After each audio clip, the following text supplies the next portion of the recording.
जो आईपीपीज को हम ज्यादा पैसे दे रहे हैं उसकी एक वजह यह है कि हमने फिक्स्ड उनको इन्वेस्टमेंट रिटर्न ऑन इन्वेस्टमेंट दिया है और हमने उनके बिडिंग नहीं करवाई है, तो हमारी प्राइस डिस्कवरी नहीं हो सकी। तीसरी वजह जो बिजली की ज्यादा है वो ये है कि ट्रांसमिशन एंड डिस्ट्रीब्यूशन लॉसेस जो हैं वो हम कम नहीं कर पाए। आज भी नेपरा जो है वो कहती है कि 11% से ज्यादा लॉस नहीं होना चाहिए सिस्टम में ट्रांसमिशन एंड डिस्ट्रीब्यूशन का, लेकिन जो हमारी डिस्ट्रीब्यूशन कंपनियां हैं वो 18% लॉस करती हैं। तो अगर वो आप नेपरा के बराबर ले आए या उससे भी कम कर दें, हमारे पाकिस्तान के अंदर ऐसे डिस्कोज हैं जो 7-8% डिस्ट्रीब्यूशन लॉसेस करते हैं। इस्लामाबाद मिसाल के तौर पे, तो अगर हम 7-8% डिस्ट्रीब्यूशन लॉसेस कर दें तो 10-10% जो है वो इनकी कॉस्ट कम हो जाती है बिजली बनाने की और बिजली तरसील करने की, जिससे कि बहुत फायदा होता है। तो वो भी हुकूमत की एक नाअहली है जिसकी वजह से ये अब बिजली के बिल महंगे हैं।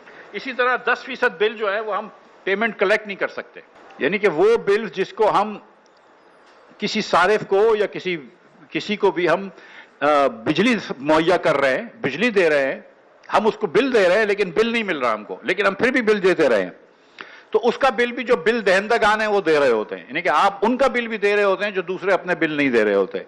जो चोरी कर रहे होते हैं आप उनका बिल भी दे रहे होते हैं, जो लाइन लॉसेस हो रही होती हैं आप उनका बिल भी दे रहे होते हैं।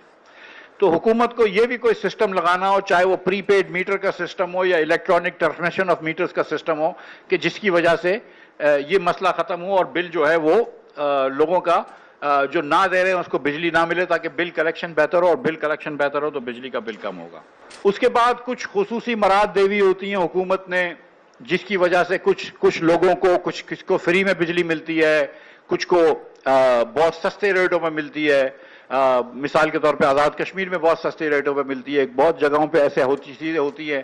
तो जो लोग बिजली के बिल सस्ते दे रहे हैं उसकी वजह से मिडिल क्लास लोगों के सारिफ के बिजली के बिल बढ़ रहे हैं। और उसके बाद घरेलू सारिफ के ऊपर बिजली के बिल के जो भी बिजली का चार्ज है उसके अंदर आपके बहुत सारे सरचार्ज हैं। आपका एक बिजली का बिल होता है, उसके बाद आपके बिजली के बिल के साथ साथ बहुत सारे टैक्सेस लगते हैं, और उस टैक्सेस लगने के बाद, उन सब चीजों लगने के बाद आपके ऊपर जो हुकूमत ने सर्कुलर डेट रखा है उसका जो इंटरेस्ट देते हैं हुकूमत, 3.5 रुपए इस वक्त पर यूनिट आपको पीएचएल के पैसे देने पड़ते हैं, एक सरचार्ज है। 1.5 रुपया एक और सरचार्ज है। क्वार्टरली एडजस्टमेंट चार्जेस देने पड़ते हैं, मंथली फ्यूल एडजस्टमेंट चार्जेस देने पड़ते हैं, एनुअल रीबेसिंग देनी पड़ती है, और ऑफ पीक और ऑन पीक प्राइसेस देनी पड़ती हैं। और ये सब देने के बाद डोमेस्टिक बिल्स पे 24% हुकूमत पाकिस्तान टैक्स लगाता है। आपसे 18% सेल टैक्स लेते हैं और 7.5% एडवांस इनकम टैक्स लेते हैं।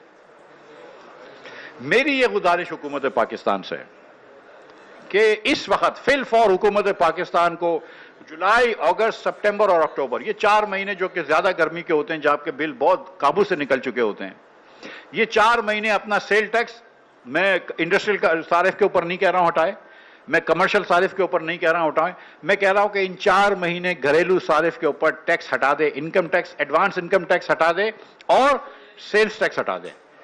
ये सिर्फ घरेलू सारिफ के लिए ये कर दें तो आप जो है वो बहुत ज्यादा आसानी हो जाएगी। लेकिन अगर आप पूरा साल नहीं कर सकते, आपको एमएनए और एमपीएस को 600 अरब रुपया देना जरूरी है। आप समझते हैं कि मुल्क की इस वक्त तरजीह ये होनी चाहिए कि एमएनए और एमपीएस को नए प्रोजेक्ट्स दें, और उसकी जो भी करप्शन होती है उसके ऊपर मैं नहीं जा रहा हूं।